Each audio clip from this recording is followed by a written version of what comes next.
Welcome to Space Uncensored, the podcast where we demystify space and uncover the untold stories of the industry. I'm your host, Andrea Prazakova. I'm the founder of Space Uncensored and also founder of Brain Gym. And today I am so chuffed because I have such an exceptional guest with me, somebody who comes from the region where I live right now, Dr. Maya Nasr. She's an accomplished aerospace engineer and researcher at Harvard University. When I told my son that interviewing there, he was so excited because it's such an incredible profile. Dr. Nasser's journey in space exploration, it's truly remarkable. She earned her PhD in aerospace engineering from MIT, where she made significant contribution to NASA's Mars Perseverance mission. And her research focuses on entry, descent, and landing technologies for planetary exploration, particularly Mars mission. She's also deeply committed to increase global representation in space sector and has been a powerful advocate for international collaboration in the space exploration. During her time at MIT, Dr. Nasser worked on critical aspects of the Mars 2020 mission, including the revolutionary MOXIE experiment. And we will talk about it a little bit later. I'm sure you're already asking yourself what it is, which demonstrated the first ever production of oxygen on Mars. And I really want to pause here. This is so pretty amazing. She presented her groundbreaking research at numerous international conferences, including an incredible TEDx MIT talk, which I highly recommend everybody who's listening right now just afterwards go on YouTube and watch it. It has been, recognized. She was recognized for many of her contribution to advanced space exploration technologies. So, beyond her technical expertise, Dr. Nasser is also passionate about making space more accessible and inclusive.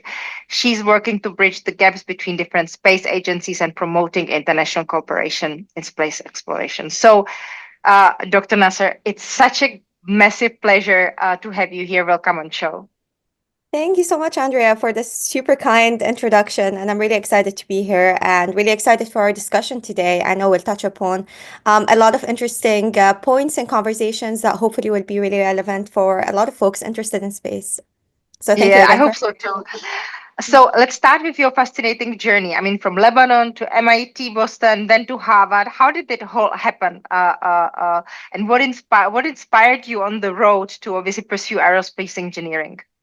Yeah. Looking back at it now, it's a bit all over the place, but I basically was forever interested in space.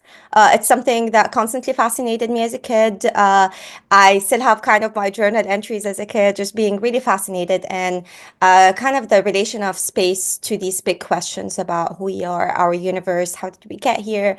A lot of Mm, these details, I hoped space for me would be a refuge to answer them. And for me, I grew up in a, really kind of a tiny isolated village in Lebanon, and you could always see the beautiful sky. You could always, see the stars, and it really felt, you can see the awe and beauty of nature and of our planet. So I really wanted to pursue this, and hopefully with a bigger dream of becoming an astronaut at some point. And for a lot of kids, you ask them, what do you want to be when you grow up? And astronaut tends to come up as one of them, but right. for me, it never kind of went away. So this kind of fascination continued throughout my school in Lebanon, until I applied to colleges, and really I applied as not necessarily a joke, but with no expectation that's going to really work out. It was just something Hmm. let's knock on a door and see if it opens eventually. And thankfully, it all worked out. And was able to come to MIT in 2014, start my undergrad in aerospace engineering, and continue that throughout my master's and PhD as well. And MIT was wonderful for the number of opportunities and projects I was able to be involved in. Mars 2020, you mentioned, and few others, and currently transitioned afterwards to a scientist position here at Harvard.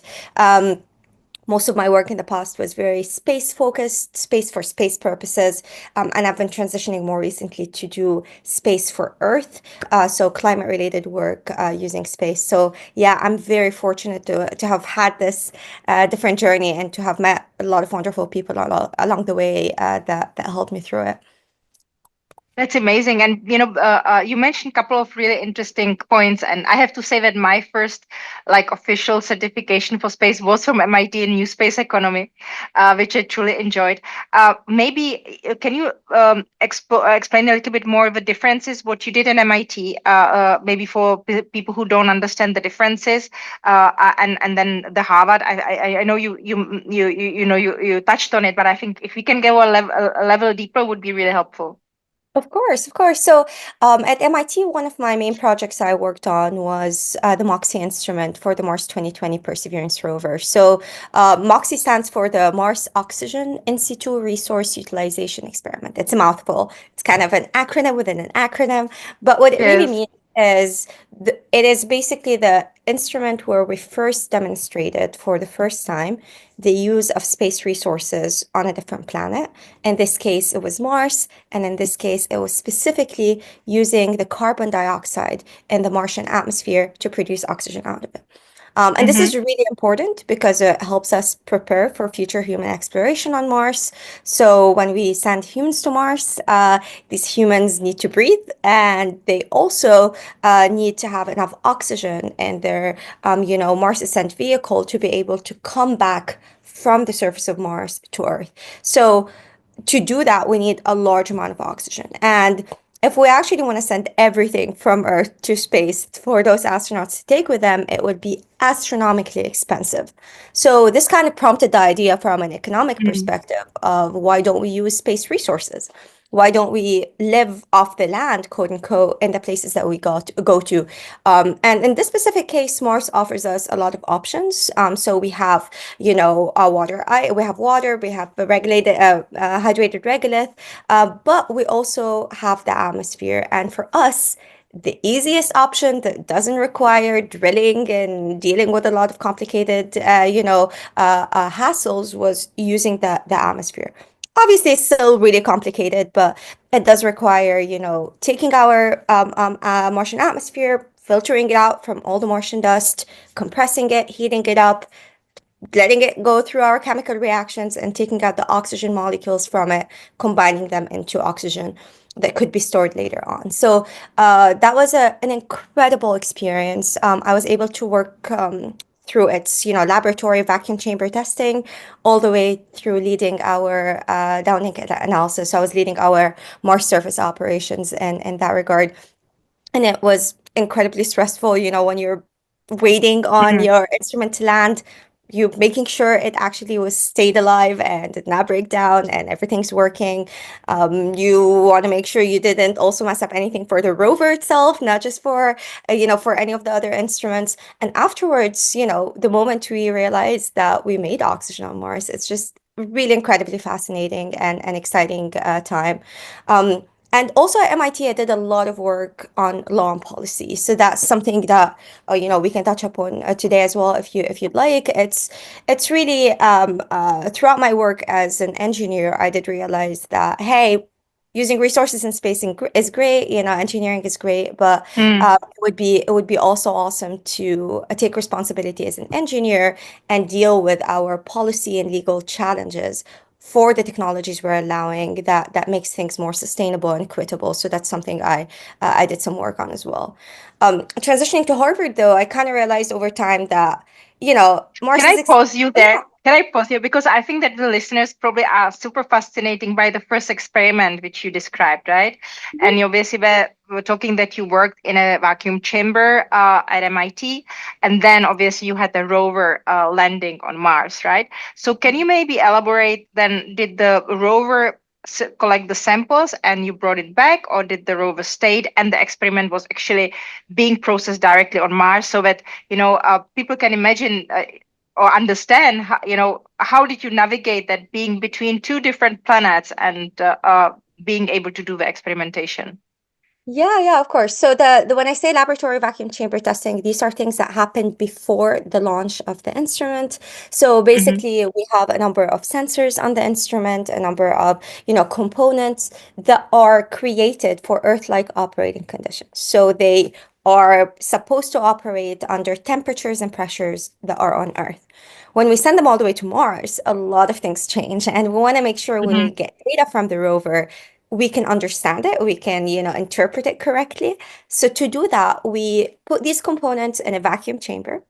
And in this vacuum chamber, we simulate Mars operating conditions. So we Amazing. simulate a number of pressures, a number of temperatures that our components would expect on Mars. So that way, we can actually interpret like, at this low temperature, this component is supposed to read X, but it's reading Y. So when we get a Y instrument from Mars, we can actually know that, oh, that actually is supposed to be X. Translate it into the right So value.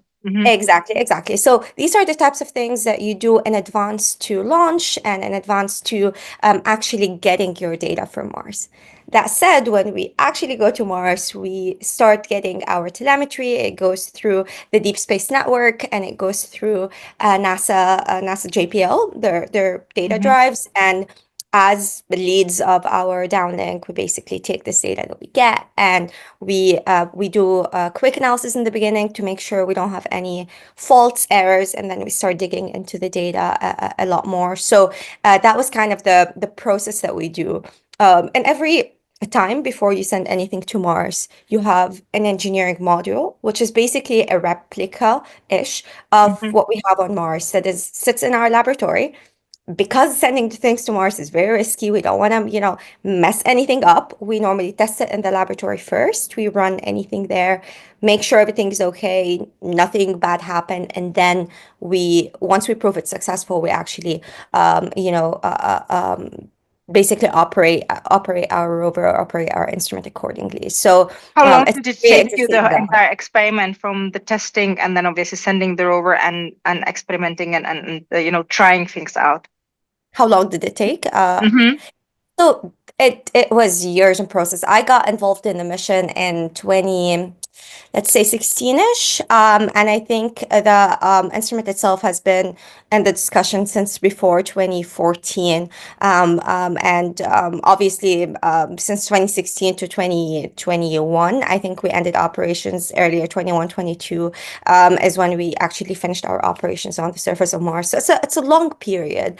And the truth is, in situ resource utilization instruments have been in an effort to be tried out at NASA for years. Hmm. And things changed with different, Mars missions, things got canceled, Right. things got pushed. So it was something that the community was waiting on for a really long time. And we're really glad to have been able to contribute to it in some way, shape, or form. That's amazing. So you started to talk about some of the works which you're doing now with Harvard, and so if you compare it, obviously this was outside, and now if you bring it back home onto planet Earth. Of course, yeah. So it felt like, my approach to space was always kind of the looking up type of approach. You Hmm. look into space, you observe space, we discovered some things about space. But at some point, as exciting as Mars is, and as exciting as space is, we are part of space. We are a floating ship in space. So it felt really important to actually take a switch and instead of looking up, look down and start using our satellite technologies for climate applications and for looking around our own planet and making sure we are using our technologies to save our planet first and then think about the explorations that we want to do in different planets. We can always do things in parallel, but we need to prioritize our own planet. So I kind of wanted to do such a switch and got a chance post my PhD to start as a postdoc at Harvard and then currently a scientist in our team. And the main idea that we're focusing on, we work on a satellite called Methane Sat. It's a Hmm. satellite responsible for tracking methane emissions globally. So things from oil and gas sources, from landfills, etc. And methane is a very potent greenhouse gas. Potent. So it's very important to be able to track it, be able to pinpoint the different sources and area sources and point sources that we see globally. So what I'm bringing into the mission is kind of my aerospace engineering background into the science that's happening. So I've worked a lot on our leading a bunch of our mission operations and mission Hmm. planning.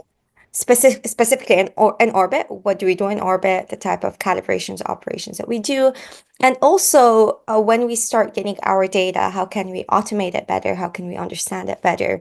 So I've always had this kind of, and all my engineering work had some elements of, operations engineering, but also a science and data analysis piece. It's a great combination.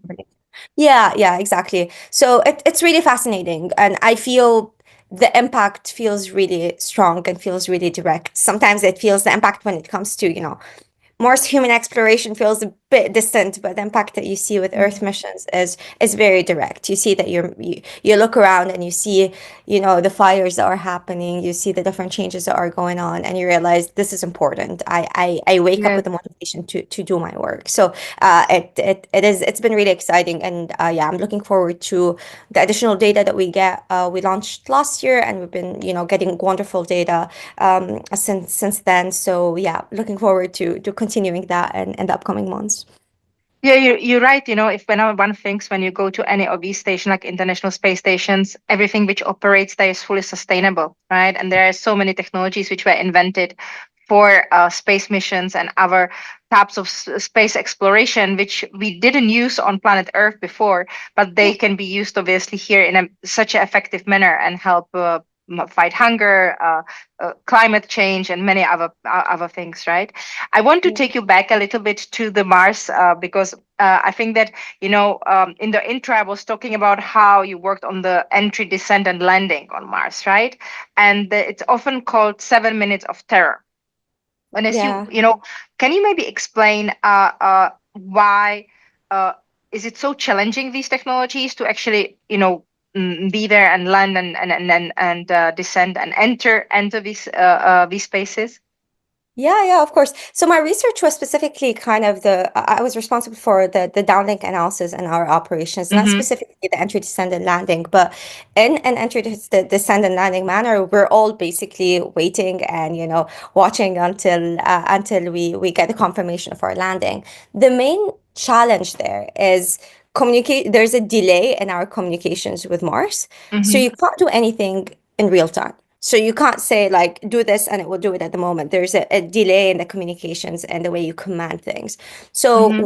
once you're landing, you have these 7 minutes where you actually have zero Oh, it's control. 7 minutes. Seven minutes is the delay. 7 minutes is the duration of the landing. These are the Mm-hmm. 7 minutes where a Mm-hmm. lot of series of events are happening, but you can't control it. You can't in real time change anything. So literally all you can do is sit back, see the numbers that you're getting, which are delayed in communications, Mm-hmm. and cross your fingers that nothing is gonna, go bad. And the main complicated pieces, and Mars landing is very difficult. The atmosphere is very thin.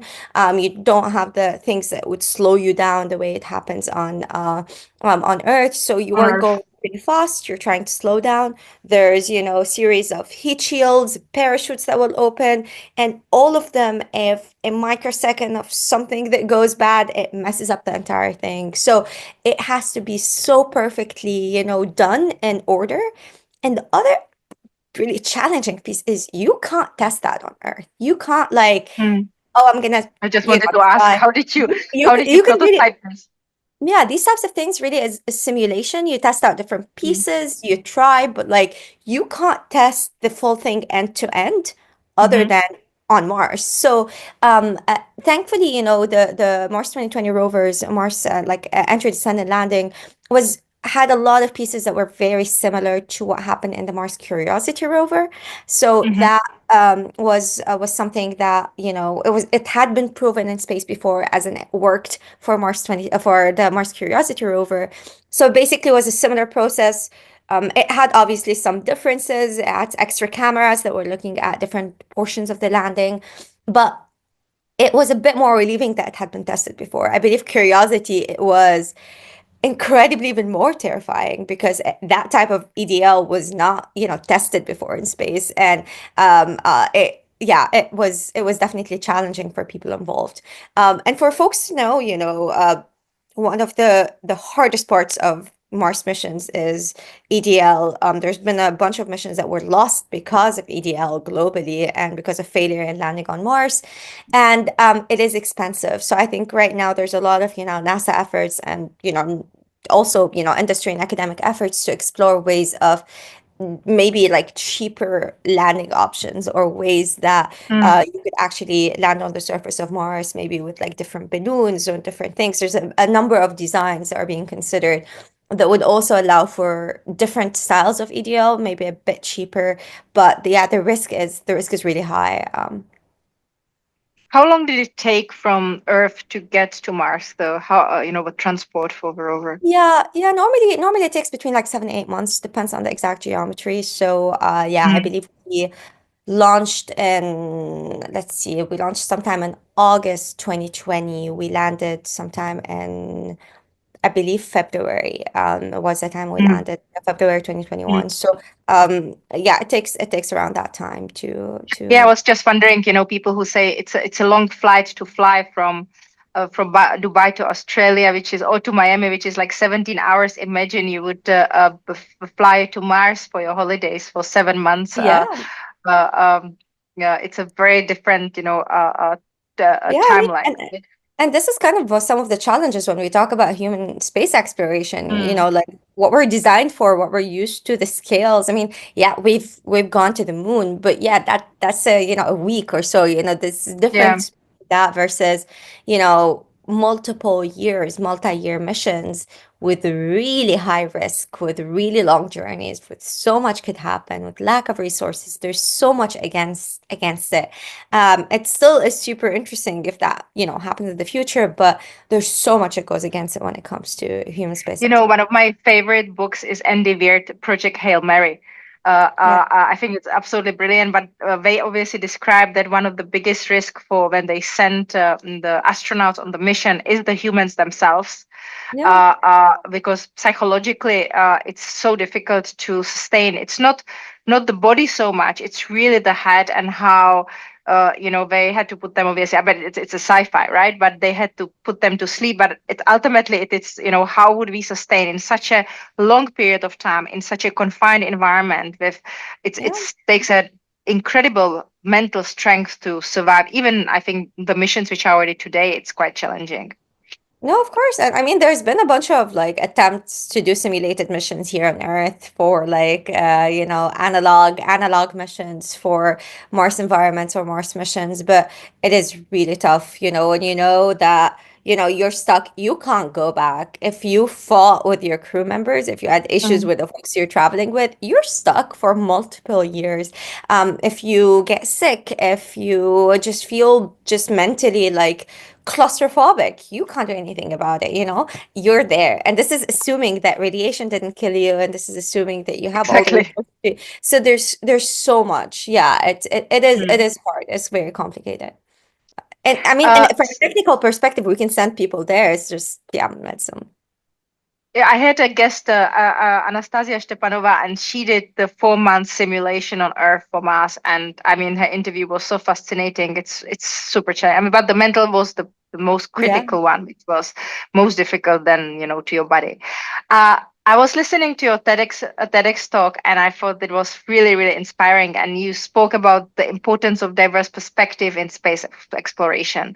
Could you share some more specific example how different culture and technical backgrounds have contributed to solving some of these complex space challenges?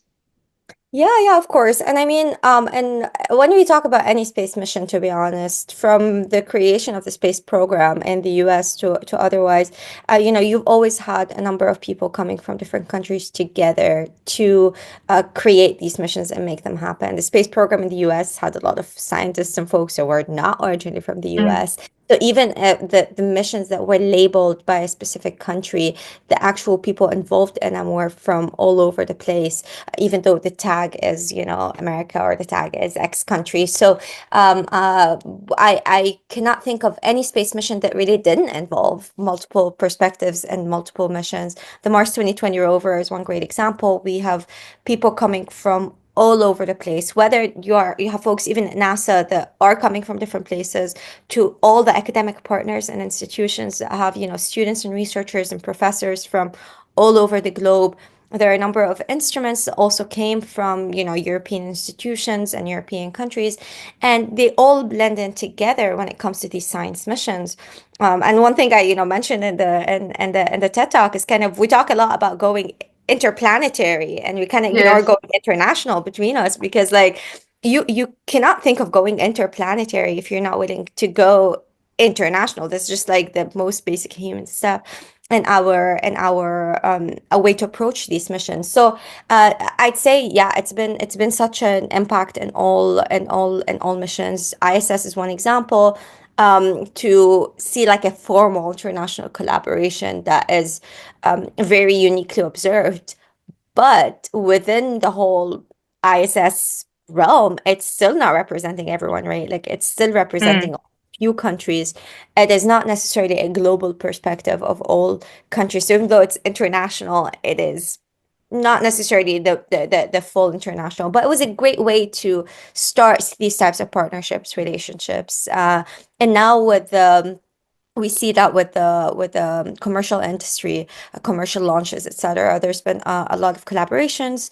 So we had folks from UAE fly with Mhm. Axiom Space, Yes. folks from Saudi Arabia, folks from. So there's been a lot of different involvement and cross intersections, not even at the governmental level, but at the commercial level, which also is a different world right now, and it's also very interesting and exciting to see how what kind of opportunity this opens up, in terms of the private public partnerships, but also the inter country type of collaborations between different people who are passionate about space. I just Um, wanted to say that the shift yeah. between public and private, it's incredible how it opened up I mean, you mentioned UAE and Saudi, and this is such because obviously these countries don't have their own launch pads, but because of Axiom Space, they are able to participate, they're able to train, and they're able to send their own astronaut. And that obviously opens opportunity to many other space agencies across the world, right? Yeah. I think it's absolutely brilliant. Yeah, no, and Uh, it's very exciting, yeah. And you see with the UAE, even, I mean, like if you look at the Hope probe that was also launched during the same time as the Mars 2020 rover, which was incredibly exciting for UAE to mm. do. It also required a lot of collaborations with, the with JAXA in Japan. It also required collaborations with the US, with NASA. So any space mission as such requires transfer of knowledge, require sharing expertise, sharing perspectives, and that's what makes things really special and successful. Yeah, one wish for that this kind of collaboration, which you can see in the space industry, would like jump over to other industries as well, because obviously space industry evolved from being very isolated, right, between a couple of nations, now being very open and very collaborative. And I want to go back to one of the points which you mentioned in the beginning, that you also work on influencing some of the legislation, and I think that's a really topic which one shouldn't underestimate. Can you maybe elaborate more? What are you focusing on, and what do you try to achieve as well? Yeah, for sure. One of the main things that, I've been always interested in is kind of this increase in accessibility in space to different people. So, I've always felt, as someone coming from Lebanon to the US, that, my life was a lot harder than it should be, for someone who really enjoys working in the space sector. The level of discrimination you see, and honestly, right now it's kind of repeating all over again in the US, at least. A lot of DEI programs are being slashed. A lot of, opportunities for accessibility are being removed, or any programs that help in that. So it's really important to highlight this right now. I think personally, and when I got to the US, I didn't feel empowered enough to feel like I could make a difference in these types of things, because, I was young, just coming to a new country. I felt like, if I'm being discriminated against, that's okay. It's a great country, etc. Then over time, you're like, no, that's not okay. Like Mm, I should that's not not be okay. treated that way. And you realize you're not the only one. So you get empowered more because you see that your colleagues are going through things. You see that this is not necessarily just a you problem. It's such a global issue. For me, it escalated most during like pre-pandemic, but there was a lot of legislation for cutting off, student visas and not being able to work, and also, elements of deportation of different folks during the virtual Mm. learning period. So it was quite challenging to see this, plus see my own, problems accessing things for my own work, for my own research. So the combination was really frustrating. And I thankfully got a chance to use different positions in organizations at MIT and otherwise to advocate for international students. So that was a huge Mhm. portion of my grad school experience. I worked with different student organizations all across the U.S. We worked with different lawyers, with the MIT DC office, and I know at that point MIT and Harvard created a lawsuit against the government um, Really? to make sure that students don't get deported. And I was working with the lawyers on that lawsuit to make sure that we put all our cases there. We succeeded, so Mm. that worked out. And I also try to use media as a good way to get that type of word out. So sharing my own story, whether with different media, outlets in the US, through TED Talks, through sharing just generally my own story as much as possible to highlight that a lot of us, come to the US with, or come to different places with different, passions and different backgrounds. And, you're there to contribute to a global mission, to something that makes humanity a lot Mm. better. And you suddenly get faced by like all these types of pushes and hardships, and it shouldn't be that way. You are someone who Mhm. is contributing to something good, and you didn't choose a certain nationality to be penalized for it. And that's kind of the important aspect there. So yeah, I think working with different DC offices and legislation was very important, but I also tried to take that into a bigger step of research, that not just in this element of policy that I want to contribute in, I do really want to contribute in law and policy topics. So I mentioned, contributing to this first time we do space resource use, but that Right. opens up now. We go to the moon and people are using resources on the moon and, mining things and approaching things in a very first come, first serve, not sustainable, I unrestrained use wanted of to ask what's resources. your opinion on it, because it's So like grabbing land, right? yeah, and for me, that's not something that I appreciate. That's not something I agree Mm. with. And I felt very conflicted because I was like, oh my God, did my research open up the door for something like this, which I don't necessarily believe in? So what Mm. I tried to do is I worked even in my PhD and a good portion of it on creating a global governance framework for space resource use that is more Mhm. equitable and more sustainable. And in a way, I tried to use parallels of regimes that have here on Earth. So I looked at Antarctica. This is an example of global commons that doesn't belong to a specific country, and looking at our treaties and how we've done the legislation and policy to operate scientifically in Antarctica in a way that keeps it sustainable. And similar thing for the deep seabed, the resources in the deep seabed, because they Mhm. also don't belong to a specific country, and trying to analyze the approaches that went there. So global governance has been something that interests me a lot, especially when it comes to space applications. And I was, and I'm really interested in constantly contributing to it being sustainable and equitable in a way that helps the most people. And one last thing I will note on this is, as part of my whole work on accessibility, and making sure there's less discrimination in space, I started the Humans Project. So a Mhm. few years ago, I started a project called Humanity United with MIT Arts and Nanotechnology in Space. The idea was to kind of create a symbolic way of folks having access to space. So I collected voices and messages from people all around the world. We had over 60 languages, over 85 countries represented. And we basically asked them, tell us in your own native language, what does space mean to you and to humanity? And Oh, that's the wonderful. answers were absolutely wonderful. And we had all these types of languages, different voices. We got to nano etch them on a disc, similar to the Golden Mhm. Record type of style. And we sent it in 2023 to the International Space Station, where it got, Oh. shipped. And we played the voices of these people. So people were able to hear their languages for the first time in a lot of cases in space and hear Mm. their own messages. And we are actually launching next month to the moon. We're sending a similar version of it to the surface of the moon on lunar outposts and intuitive machines, IM-2 mission. So that's a way for folks all around the world that sent us their voices to be able to look at the moon and feel like they actually have something that they sent there, their voice, their message, what space means to them, It to would be create. so beautiful to do it for Exactly. schools. That is where, the idea.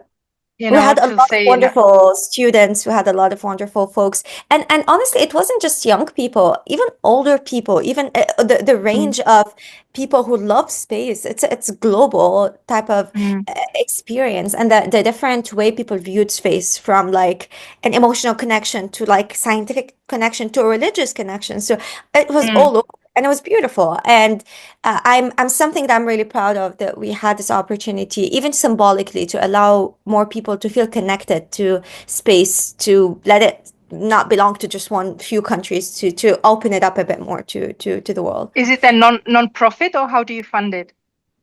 So it was basically it's a it was a student project because I was a student leading it. Started the idea. A friend of mine was also interested, so she joined, and we built a smaller team. And I worked with the MIT Space Exploration Initiative.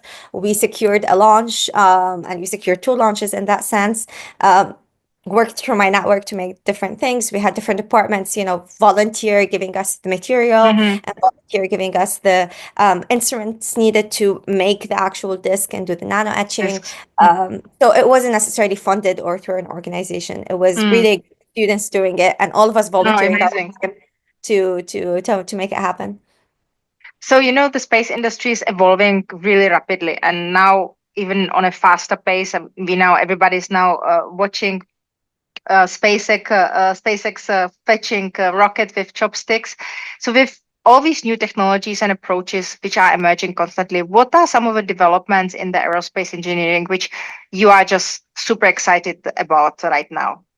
Yeah, yeah, and that's a great question. Obviously, there's quite a bit.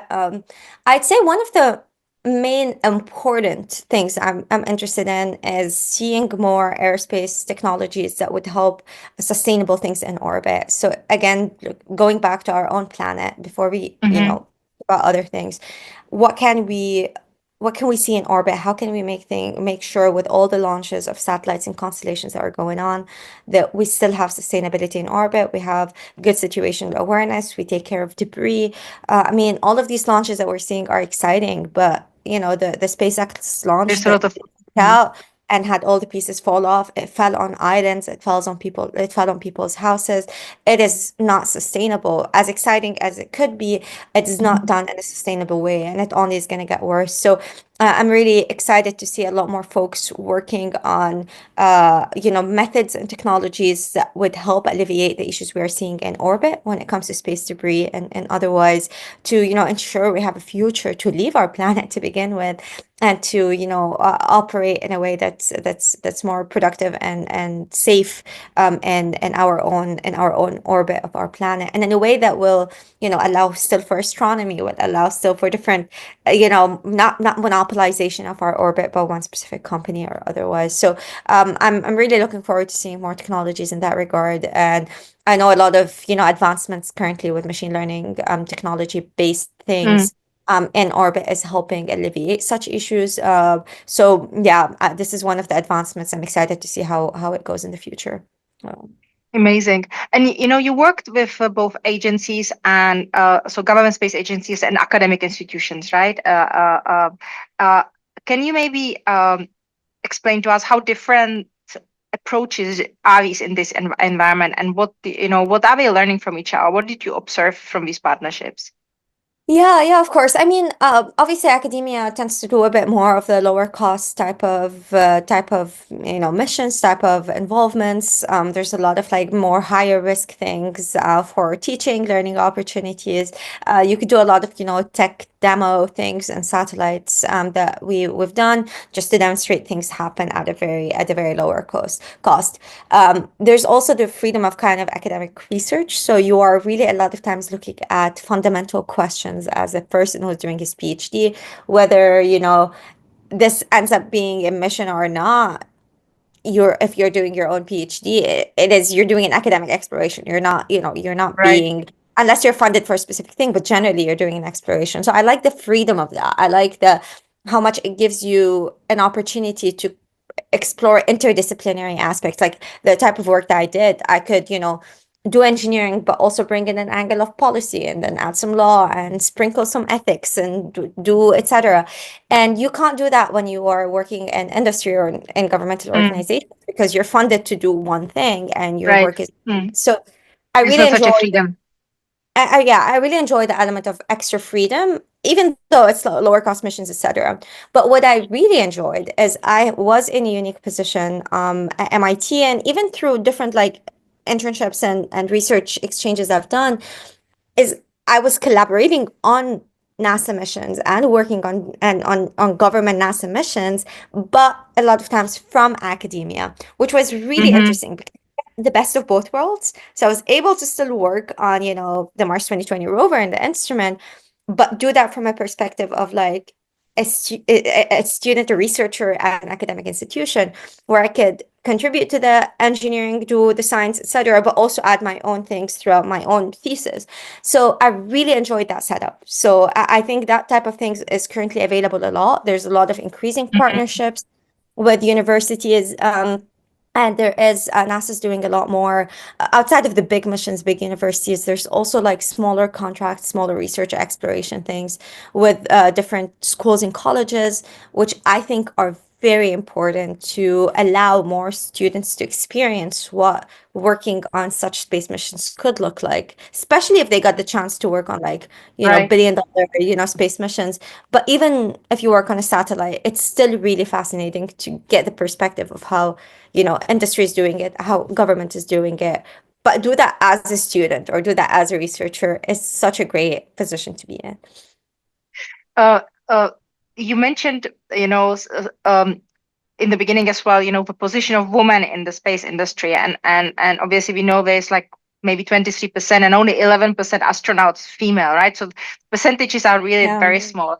Uh, um, this podcast is obviously with women and for women. What advice would you give, some of the women who are listening to it, young or my age, right? Who maybe aspire or are interested in the space careers? Yeah, I mean, it is obviously very tough. One of the main things I would say is find a community. That for me is one of the things that was really most reassuring is finding community of women, of people that I trust, of people that want to see me succeed, of people that if I have any questions or any issues, if I someone discriminated against me, I can just yell it out. I'm like, this happened to me today, and I see the support from other people, and this is important because especially when you're a young researcher, when you're a student, coming, especially if you're international and coming to a different country, you feel the stress of being new in a place, but also being a woman. And suddenly you're in this kind of shell where, especially if, say, like for me, English was my first language and I was a woman and I was coming from different places and I was like, what should I do? Um, and you feel a lot of times like, I'm not as good of an engineer. I'm not good as scientist. I can't communicate as Mm. well. I'm Mm. if I do a mistake or I Start to ask for question help, yourself. Mm. yeah, and if I ask for help, people are gonna say, "Oh, she doesn't know what she's doing," so I should not ask for help, or I don't want to prove them right that I didn't know how to, solve something. So it feels like you're so terrified of asking for help because you don't want to prove people right to that you're, a woman or don't know what you're doing, and it feels like an extra pressure and you're under a spotlight. So Mm. I would say it's normal to feel that way within the constraints. It's obviously not normal to feel that way, but it is okay if you feel that way for any woman, who's experienced that, that over time you will grow the confidence you need and you will be able to be in a meeting with, you know, 20, 30, old white men and you'll be able to voice your opinion and not have anyone talk over you. But it takes time and it takes a community. Mm. And I'd say finding mentors, finding people, role model figures that you actually can meet up with on on a regular cadence and actually share opinions and share thoughts and have support is so critical. So finding community, finding role models, I think these are really, really important to build the confidence you need to get Mm. out of that, but also realizing that it might take time and that's okay. Um, Um, mm. the one thing I would caution though is I've seen it a lot more than it should is the number of women in industry or in the space sector that actually work against women. And that is for me the Mm. most breaking part. Is even it hurts me a lot more than when I see, men or otherwise, working against or discriminating against women, as women reaching such positions and ignoring other women, and dismissing the experiences of other women. And I think that is very dangerous. And I caution among, when it comes to communities of support, when it comes to mentorship, to pick people who are kind, who are compassionate, and who really want the best for you, because it's just kind of increasing in the number of yeah, dismissals among the between the women themselves, to support I'm each other. really happy that you mentioned that because it happens across industries and it's such a shame to witness. So we are almost at the end, and I have one cheeky question for you. So, if you could design any space mission, regardless of current technological limitations, what would it be and why?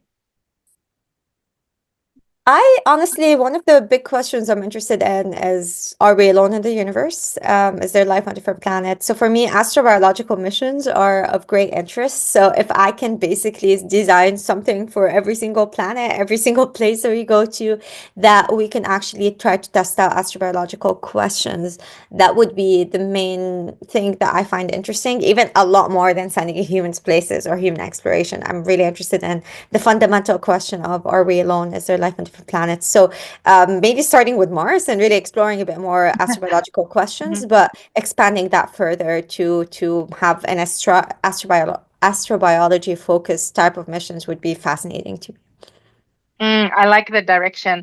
So, Yeah. thank you so much for sharing all these incredible insights with us. And before we wrap up, is there any book or podcast or media which it's your favorite and you would like to recommend to the listeners to learn more about space exploration, or generally, what is some of your favorites?